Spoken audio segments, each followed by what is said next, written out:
Oops.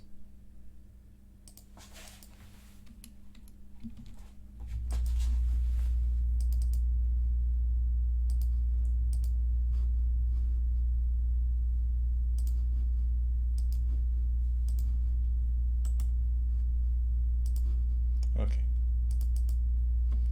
I've been trying to I have a lot of steps and making sure I do all of them, because I have like, I don't know if I did it to you, but like, oh, we just had a great lesson. Oh, I forgot to record it. Yeah, you did that to me. And so I'm just trying to go through this checklist. Okay, that's done, that's done, that's done. And it doesn't take long, it's like a minute, but sometimes I forget. Okay, so let's do your little quiz, which is pretty simple. And the goal of the quiz is to I'm gonna have my back to you so I can write it down. I'm gonna write it down in your little lesson tracker. And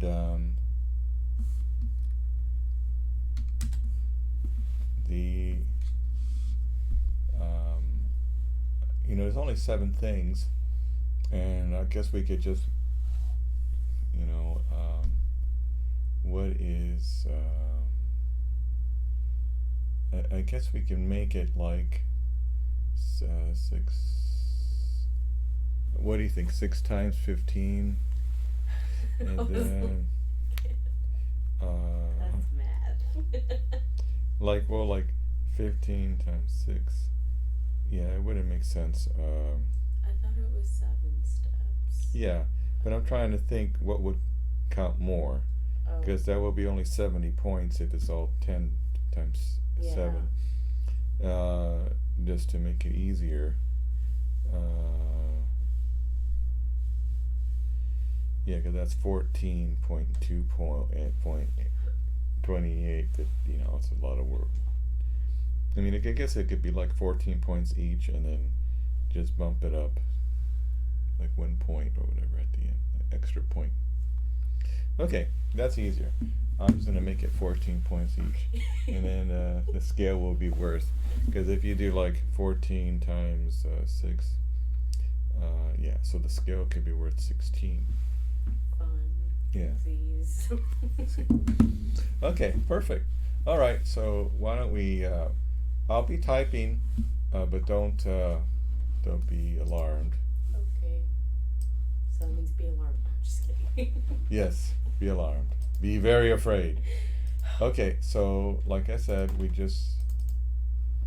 want to just go to the 7 steps. If you wish to say the 7 steps to help you out, that's fine. Okay. And that way, then you could do them. I mean, that I don't mind if you do that. I'll say them as we go along, Okay. I guess. I Sure. don't know. We'll figure it out. So the first one is arc at the bow. Arc of the bridge in the middle of the bow. Okay, good.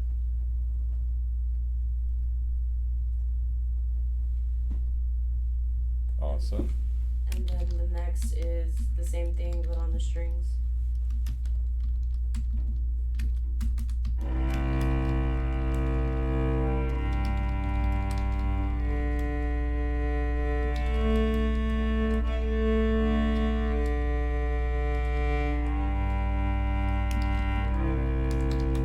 And then I'll do the same thing with starting at the A string at down bow. And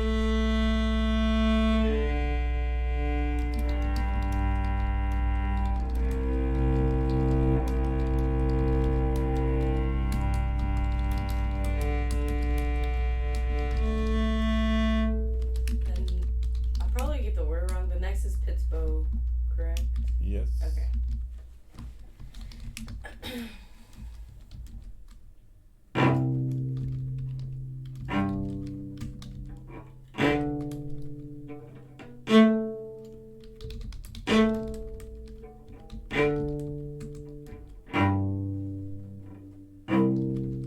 And then next is string crossings. Right. Okay.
extra ringing tones.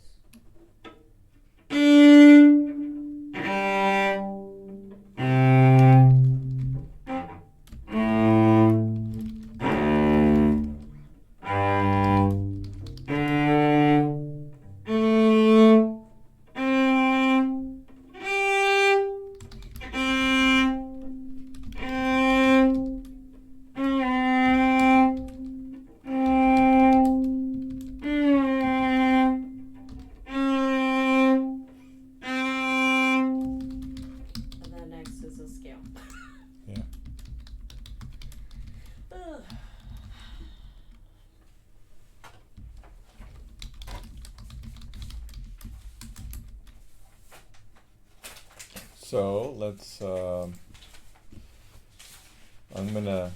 here's a number generator.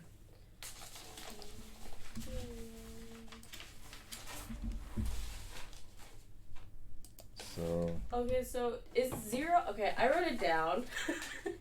Is 0 C or is 1 C? 0 C. You'll see why later when you. Okay, I didn't understand because I was like, then that's 11 and not 12, but okay. Okay, but don't worry, it's going to be random. So I'm going to generate it. 8. So that is A flat major, I believe. So 0 C, D flat, D, E flat, E, F sharp, G. F sharp, G. Then it's G, right? Sorry, did we do that right? I have 8 as G, so if it's 0, 1, 2, 3, 4, 5, 6, 7, 8, it's A flat. Okay, A flat major. A flat major.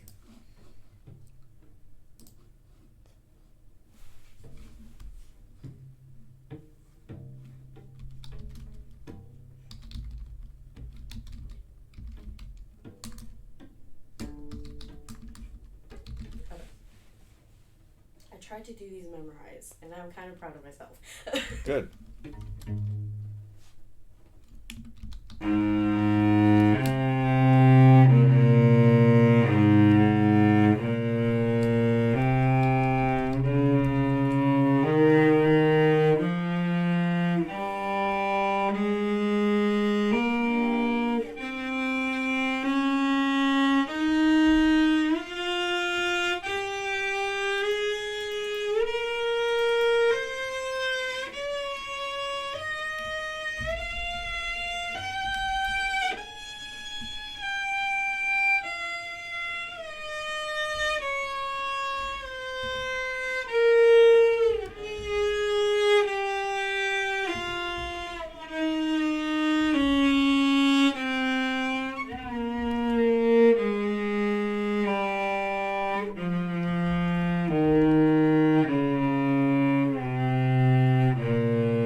Good. I'm just racking up your points here.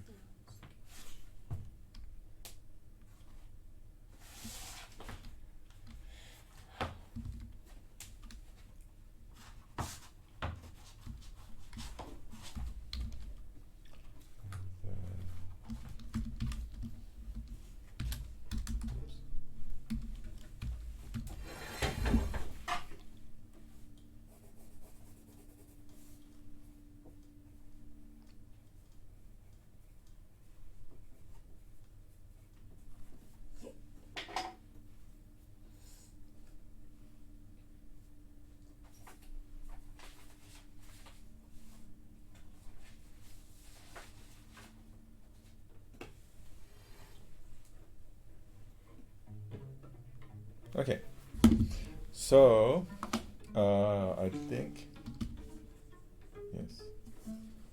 So the first 3 parts you did very well, and you got full points for that, 14, 14, 14. Okay.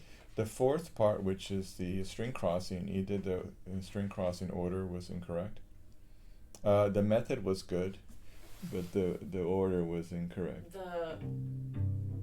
That that? Yeah. Okay, I tried so hard to memorize it. I was like, you know what? It's okay. And then coming back, the order is there, and because it's like actually easy to figure out when you realize that he's just going through each combination, and he figured out a system that is. I mean, it's not music, but it's kind of musical. And so that was just the first part was the one that was the most out of order, because there's 3 parts of that string crossing exercise. It's just C, G, C, G, D, G, D, G, D, A, D, A, and A, D, A, D, G, D, G, G, G, C, G, C. The other one I think you did like fine, which was okay, but it was that first part. So I had to give you half points for that. So that was 7. Let me look at it. So the next one was good. You did really well. The harmonics, that was full points. The next, actually no, whatever, pizzicato bows. The next one, which was the harmonics. Wait, I don't know. It was. Wait. Arc. I have a lot of numbers here, and I think I should just like give me the higher one. Give them by A, B. I'm gonna do them by letters because it's just easier.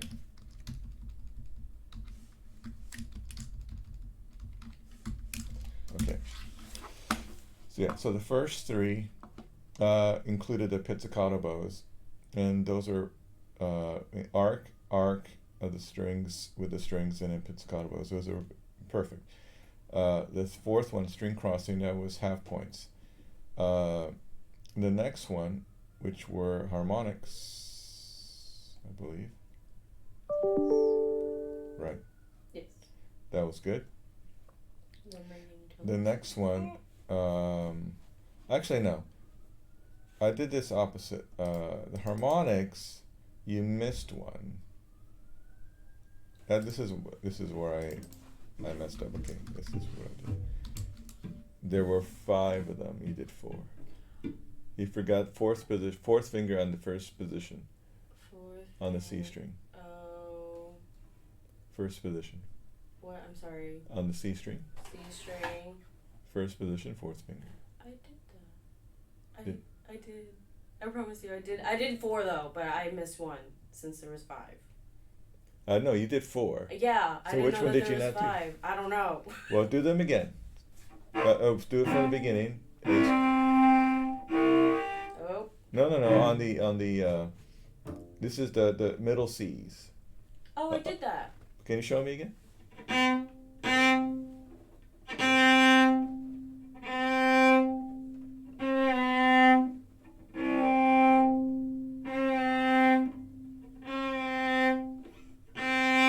Yeah, there's one missing. Go to the C string. Okay. 4th finger. Yeah. Yeah, I did all that. I remember because I messed up the C ones. I promise you. You want to look? Let's yes, look. we'll look. I think you were typing. E, D flat. Down.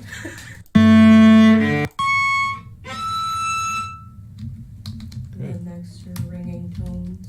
Okay, here we go. Wait, are we talking about ringing tones? Yes. Okay. I'm done. I probably didn't do something.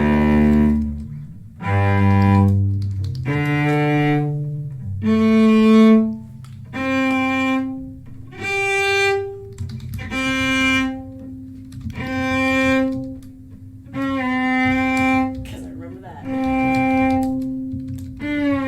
Yeah, I remember that Yeah, too. so you didn't include the 5th one. Yeah, I was like, I didn't do something, but I don't even know Yeah, what it so is the that I didn't 5th do. one you didn't do. Okay. Okay, we are saying. Okay, so anyway, so it's hard to do 5 and 14, but I guess it's like 11. Okay. Yeah. Anyway, but you got a 90 because you did a nice job in your scale. Thank you. So it's all in here. But now the good thing is you could do the whole thing. Keep what I want you to do is to do this routine like every day, like 5 times a day, because it's really easy to do. And it's gonna go really fast once you get going, meaning once you memorize it. The places to expand are the following. We're going to expand more on the harmonics. We could expand a little bit more on the pizzicato bows. We could expand more on the string crossings because we have a whole bunch of options there.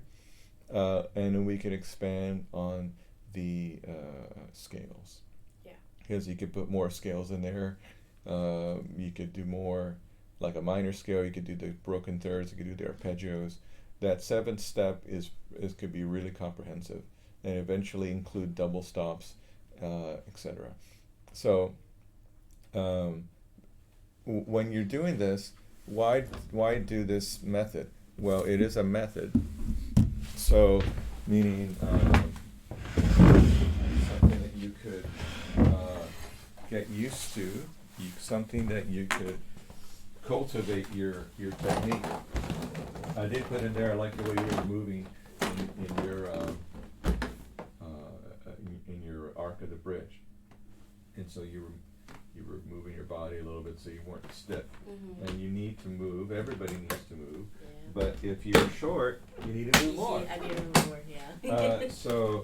And you're doing a really good job of figuring that out, like what your body is capable of and how you can help yourself by rotation of various types. Okay.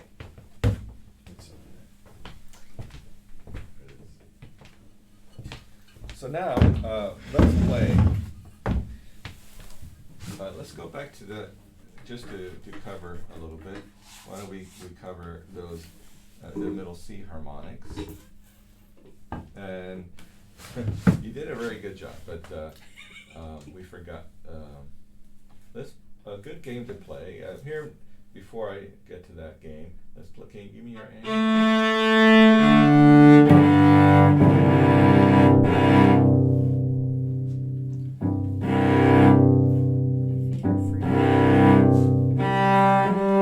said my feet are freezing. Oh yeah. They're all wet. Of course. Now let's try the middle C, and let's do a game.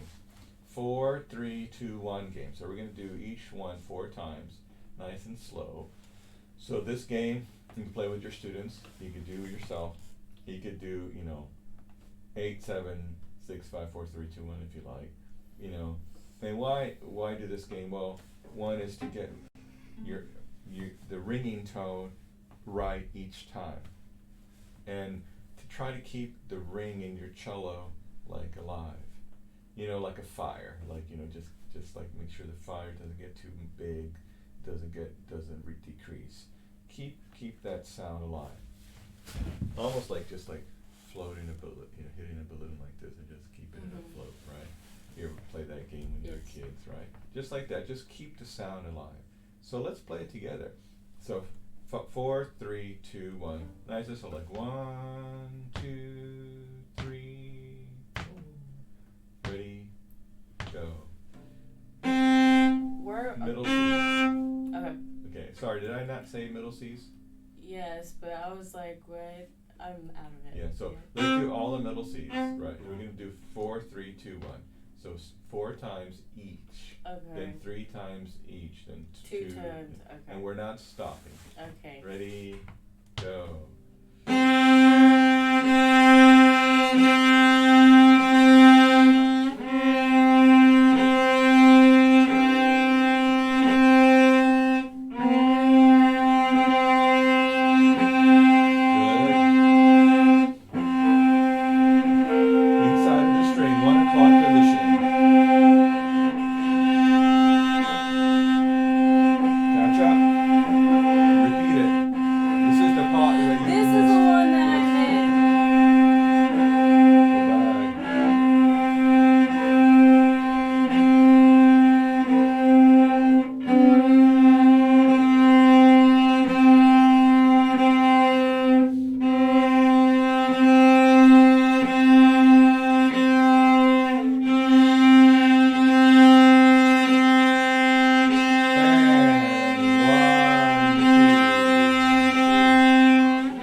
faster, you can go slower.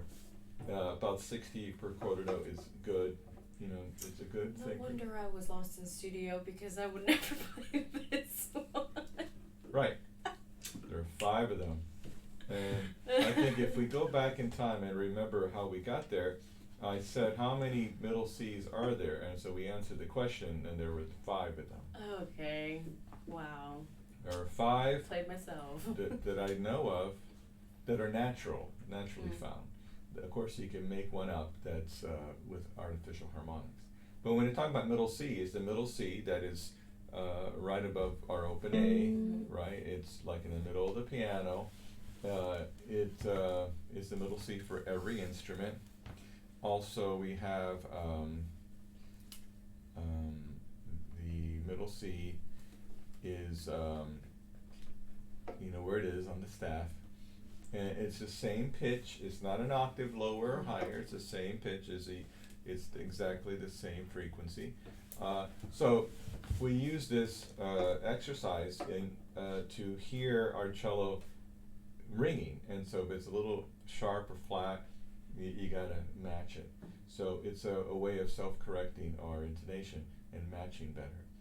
And so hopefully that leads you to play any other note in tune, meaning like it just trains your ear to be more precise, because you know the C is ringing a lot, so it's like free money. You know, in a way, it's like it helps you like, oh well, the reason it is this, let's try to listen to our cello with the ringing tones, establish a really great tone with these ringing tones, and whenever you have a note that matches an open string like C, D, G or A, then it really should be in tune. And if you establish that base, then you get the other notes in tune much better. Yeah. And there are other notes that ring, like E, for example. F sharp, it has a ring. B has a really strong ring. And C sharp a little bit. And so if you play an F, sometimes an A would ring, B flat a D rings, E flat a G rings, A flat a C rings. And so we have this other tier of harmonics that are ringing. So if I play an A flat,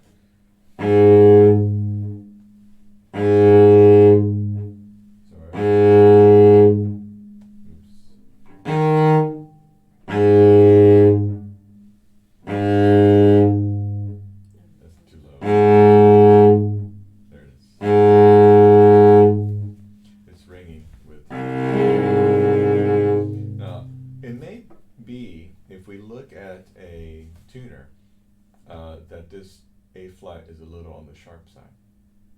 But I'm tuning to my strings, so what kind of intonation would you call this? There are 3 kinds that we deal with. There is equal temperament, just intonation, and Pythagorean. Okay. Thank you for teaching me. So these are 3 kinds. And since you don't know, I'll tell you. Equal temperament is like the word, equal. And to some degree that's how it's tuned on the piano, right? Because you have to just equalize them. So each half step is 100 cents apart. So when you look at a tuner, it'll say a little cents on them. And so it's a way to measure the distance between one note to the next, one frequency to the next. So you could be sharp like 2 cents or flat 2 cents, and you're basically in tune, because the human ear is really hard to decipher what's 2 cents sharp or flat. If you're like 7 cents sharp or flat, it's easier to tell. We're like, hey, you're a little sharp, you're a little flat. And so so when you have a tuner, the goal is to be as close as possible to 0. Now, if you look at a tuner, and then you start going, say, from A to B flat, and you're going like sliding little by little, you start to see that the cents are moving up. And so when it gets to around 50 cents, 40 to 50 cents sharp, it'll switch to like 40 to 50 cents flat minus for B flat. For B, yeah. And so then you realize, oh, 50 plus 50 is 100. So what it's doing is measuring 100 cents between A and B flat. And now, in just intonation, these are notes that are related to what's called the harmonic series. And a harmonic series is found in nature everywhere. Everything has these harmonics naturally found in them, meaning anything that makes sound. So, but the string has it, and you could divide it up with these harmonics. You can actually hear them. So this is the harmonic series based on C.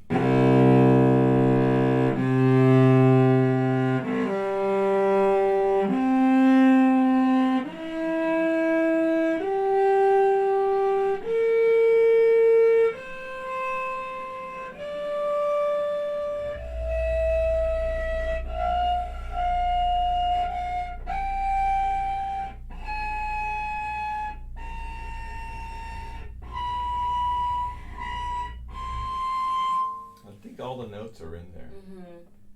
Did I play 12? Well, there are some repetitions. I repeated the G and the D and the C.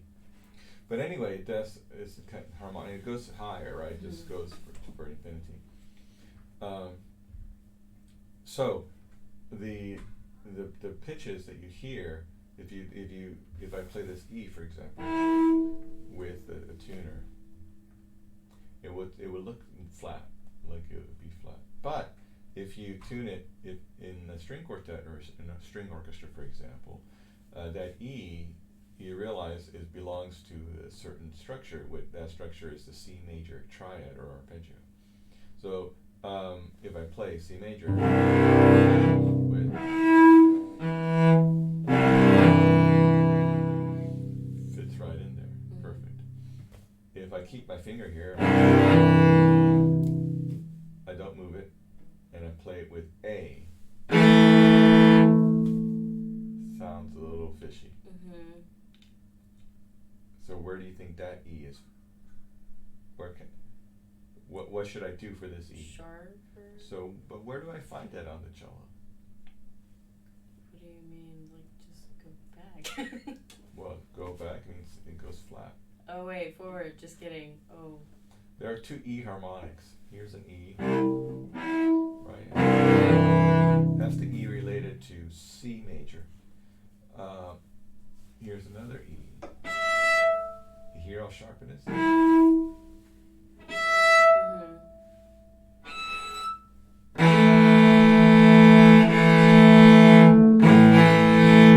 That's E related to E major, B major, A minor.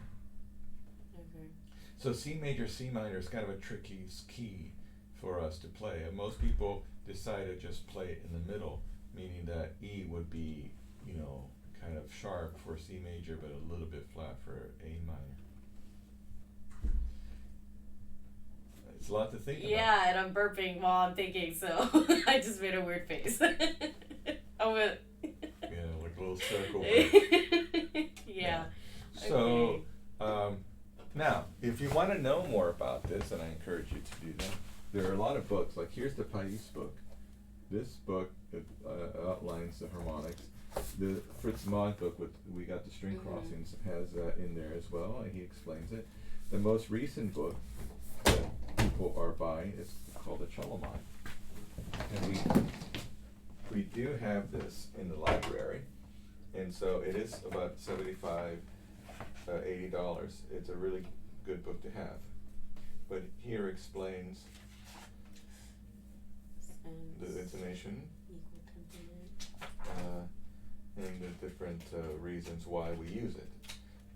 And the thesis of this book is that it's probably better to play in Pythagorean, it seems, because it's easier to be able to tune to a piano.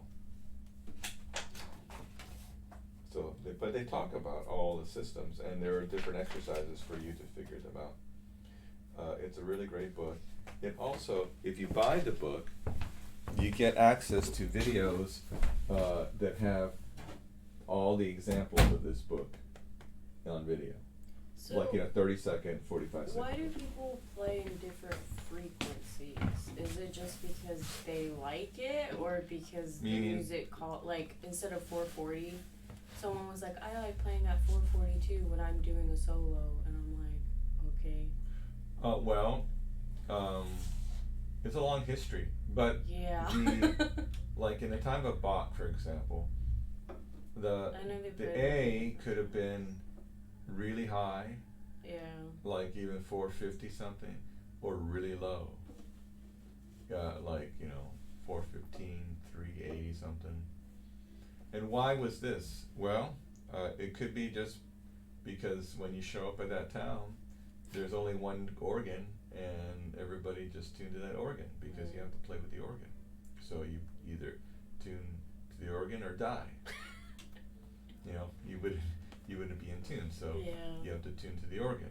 So, but over time, now we know, or at least we assume through some of the knowledge we have of that time, that generally the tone or the frequency was lower in the Baroque time.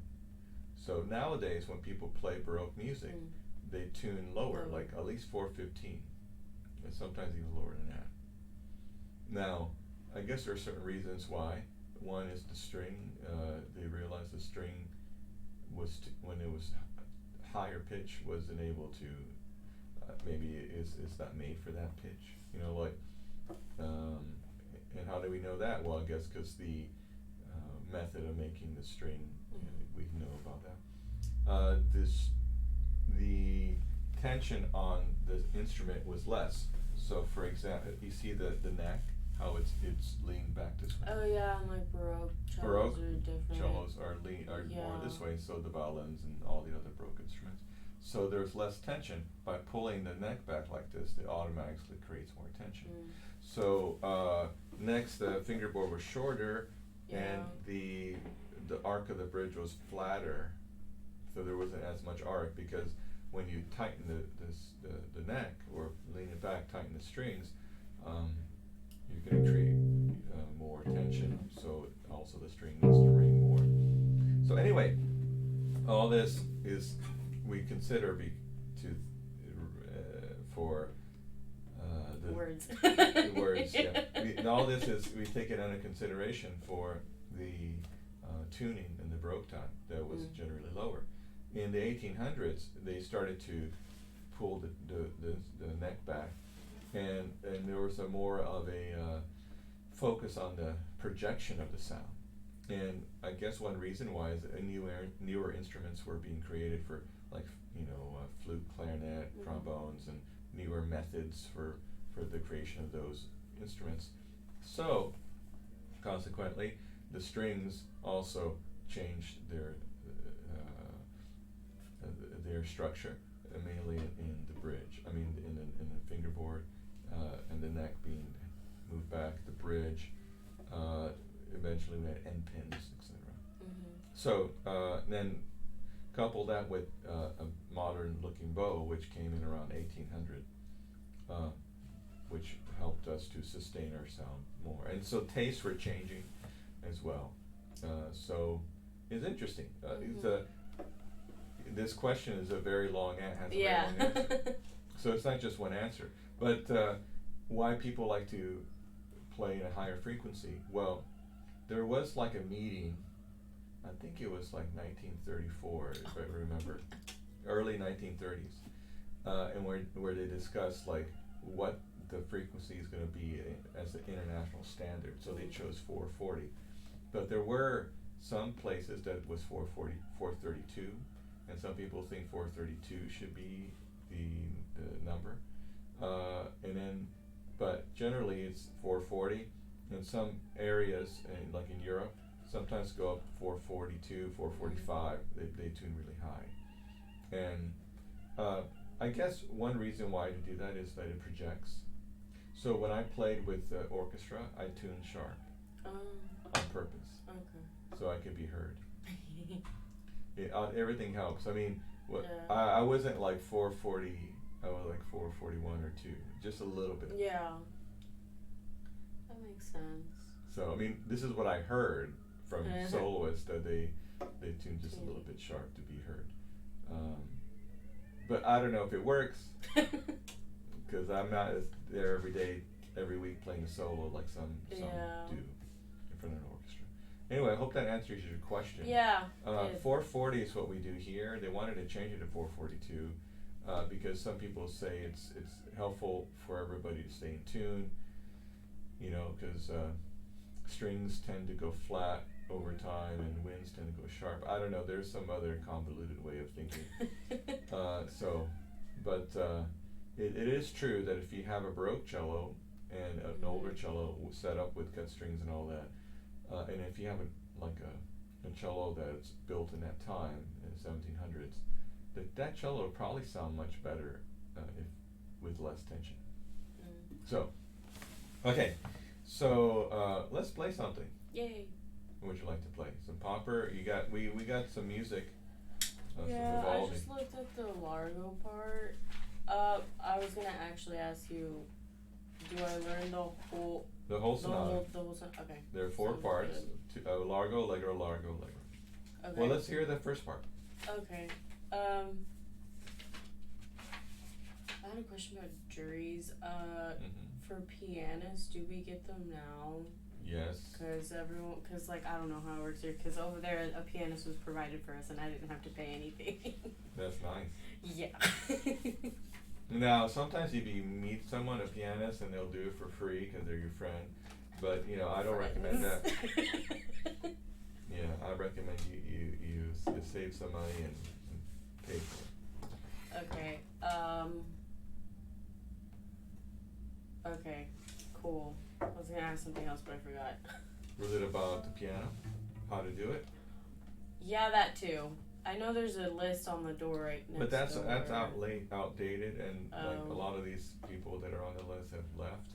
Okay. Only if 2 of them on the bottom have been there. So there's a man named David Fleming, Dr. Fleming, and his number is on there. Okay. So you can ask him. I think he's a very nice guy and very open. Then there are some other pianists.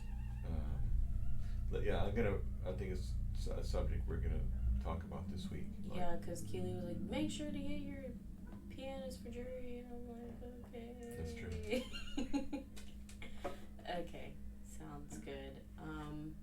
So is this gonna be, because I don't even remember when we talked about doing a barrier. Are we doing a barrier this semester, or are we doing it next? You have every right to do it this semester. I recommend you wait till next semester. Yeah, because in studio you were like, barrier, and I was like, when did we say we're going to do barrier this semester? So I started freaking out. Yeah, no, I'm just talking about in general. Okay, in general. This year, academic year, you're going to Yeah, okay.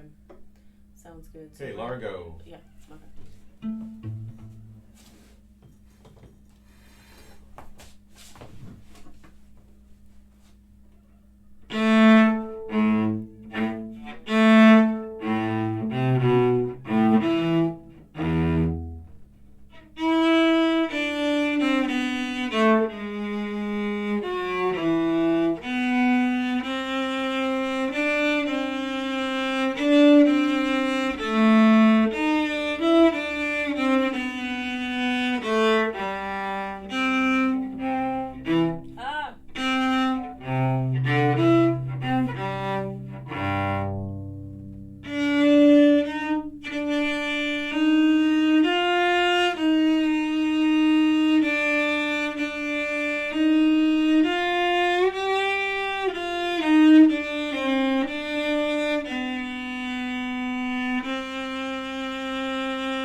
a weird angle for our room because our room is longer than it is wide.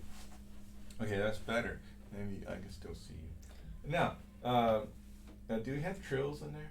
Yeah, I just didn't do them because Okay. it would have distracted me even more. Okay, you gotta learn the trills from the Yeah, beginning. I've been listening to recordings and some, I don't know if you wanted me to do what was written on this page. Yeah, it's just, Okay, yeah, it fine. has some trills and it has the grace notes and Also, I don't like how it starts like, I feel like it's so bright compared. I don't know how to try to explain what I'm trying to say. I'm trying not to play open A because I feel like it's really bright for what I'm playing. So. Well, okay, so let me finish my thoughts. Okay, sorry. Because you interrupted me and I'm sorry. I was trying to teach. Yeah, I'm sorry. Open A is fine in Baroque music. Some people will say you could play stopped open A, and that's fine too.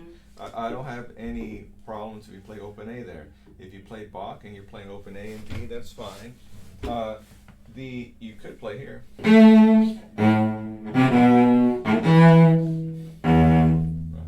You could do that, and that's fine. Okay. So just make a decision and make it sound great. Okay. That's the whole point. Okay. Next, yeah, let me keep going because I have a lot of points, and you have it recorded there, and you can watch it again. Sounds Gucci. But if you keep interrupting me, then you're gonna just hear your voice. Okay. and that's fine, but we wouldn't get anywhere. Next is the bowing. Generally, you could alter the bowings. It doesn't have any bowings in there. In the music of Bach, sometimes in some of his music he wrote some bowings in, and people try to follow his bowings. But in the music of Bach, in the suites, his wife wrote them out, and so it looks like we should follow, but there are some parts that are hard to understand, and so you have to really try to decipher them. In the case of Bach, you have to study some of his other scores to try to find out how to bow his music. So it's a good study. In the case of Vivaldi, he hardly has any bowings in it. It's almost as if there's no bowings. Yeah. So is also a good study, meaning trying to figure out what is standard. So what is standard? Well, we try not to do with too much slurring, like say 2 measures slurred, you know,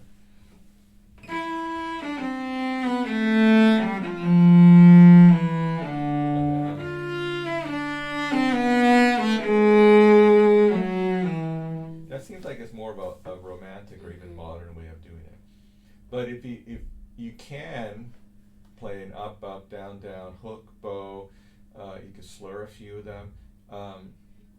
So it's I don't even know how to explain it except that you have some permission to alter the bowings. Next is downbeats are important. The second beats are not as important. Third beats are a little bit more. So there's a little bit of hierarchy in the beats. So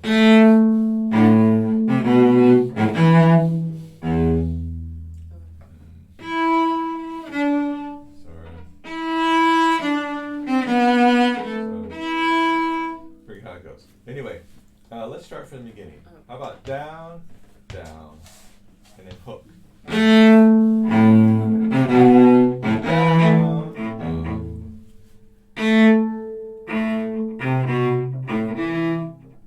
Okay, so now let's start with the second measure.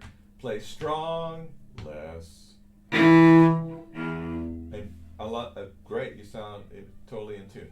Can you play a little bit of vibrato? Just it's okay to play a little bit. Well, how can you play it differently?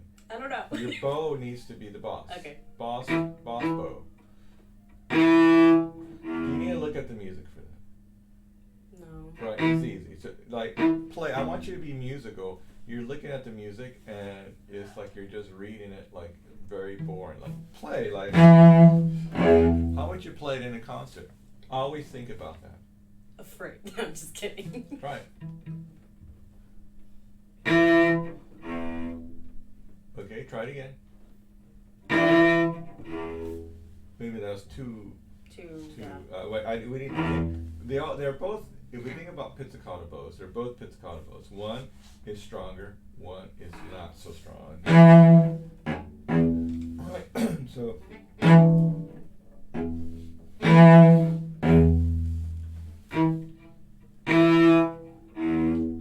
I hear it sound, right? You have rosin. Yeah. Okay. You hear it? I think it's my bow weight. I'm like, okay, because I tend to squeeze my hand, so I'm still trying to figure out the weight. Well, the weight is there. So here's a. Let's go back to that wiggle. Go to the frog. Relax and wiggle. Go to the middle. Find on the D string. Wiggle. Now wiggle. Just down one string.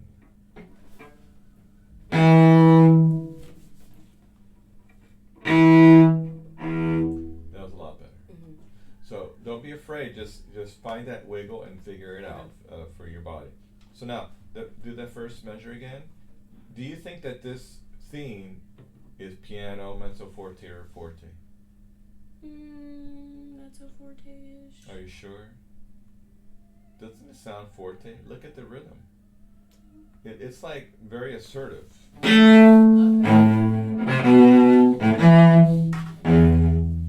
Right. I think it's strong. Forte. Some of the other ones are like.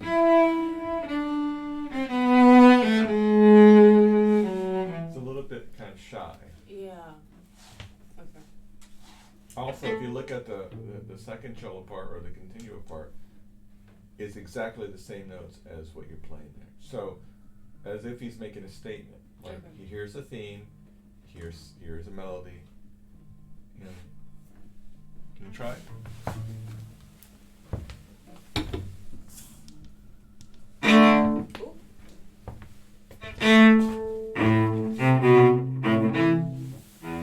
Yeah, can you hook it? Oh. Down, down, up, down, down, up, down. Ah. I didn't. You write it in. Okay. I'm trying not to look at the music, trying to be more musical. Yeah, but when you write it in, you can memorize it too. So writing it down helps you to remember. Now the first A, you can make it longer, but just let it ring. Let it ring. Yeah, ready, go. Ready, and.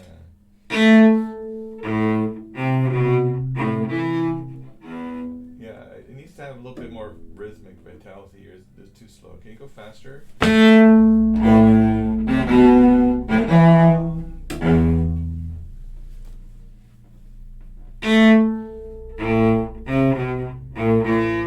Oh, I didn't do the right bones. Okay.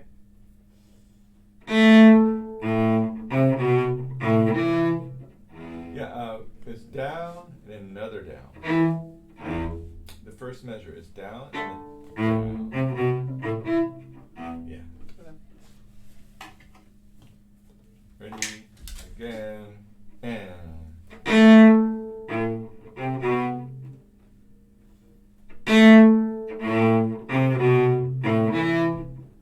Go on.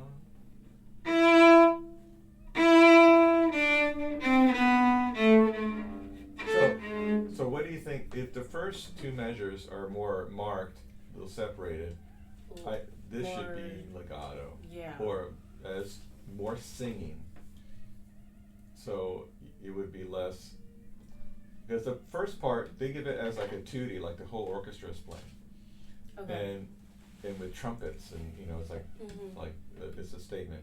Then this third measure starts like someone singing, right? So they're not going to be singing so marked. They're going to be singing a little smoother. Can you try it there? Smooth. Ready? Go.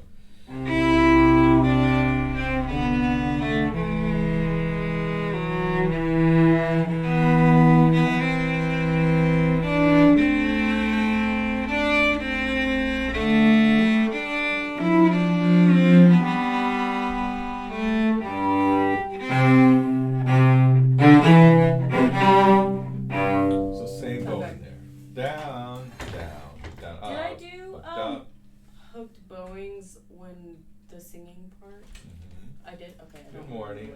I like those bowings, whatever you did. Okay. You see what I mean? Like yeah. Sometimes bowings are just how it turns out, how you feel. You know what I mean? Like, and how it matches there. We have another guest. Would you happen to know what time Sis Data will be getting here? Well, does he have the class Mondays or Tuesdays, Thursdays? Tuesdays are his morning classes. I was just wondering because Jesse sent him an email yesterday, and I was just making sure that he got it. Yeah, I understand. I could send him a text message. Okay, thank you. So, what I'm trying to say is like, I think the lesson here is like, use your instincts. Okay. It looks like the first two measures are like more military-like with like trumpets and the whole full orchestra. Then the third and fourth measure looks like it's like you're singing. Yeah. You understand? Yeah. So follow that instinct. And what you did, I was like, that was fine. That bowing, whatever you did was awesome. If you have a question about that, then we discuss it. Here are some guidelines for it. Down bows are usually stronger beats. Does it always mean that it's going to be a down bow and a strong beat? Usually it is. An up bow is a weaker beat. If you play down bow for a long bow to the end of the bow to the tip, that usually is easier to make a diminuendo. Right? Instead of like, which is easier to make a crescendo the opposite way. You don't have to always come back to the frog. Right, you could stay in the middle. You could do zigzag bow, like this. Right, so zigzag all the way back. You could lift the bow, retake anywhere in the bow. So. Yeah, I did a down, down, but it was a retake, but I went to the tip. See. So you don't be pegged into like, oh, I gotta do it. I gotta retake the bow all the way back to the frog. Freedom. You have freedom. And so why do we do that? To express what the music is trying to express. So you don't have to be like, oh, I'm gonna play everything at the frog. Okay. That's like, 6th grade retake your bow thing. Like, let's retake, and everybody retakes to the frog. And that's good, because usually in 6th grade or middle school music, even most high school music, it's gonna work out. But not in solo music. Retake bow means you're going to retake where you need it. So, for example, you may need it here because of the bow stroke. It's going to be in the middle. Now, next week, I want to hear the second movement. Learn the whole thing. Yeah. And if you have questions about bowings, the faster movements, you need to. Is that one? This one is so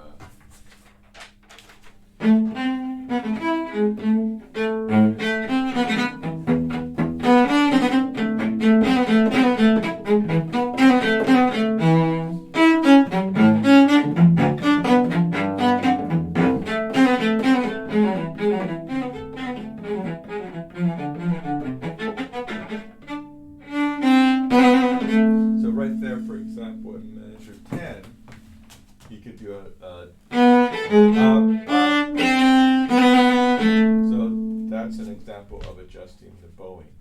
Most of it looks fine. Okay. All right. Thank you. Let me turn this off.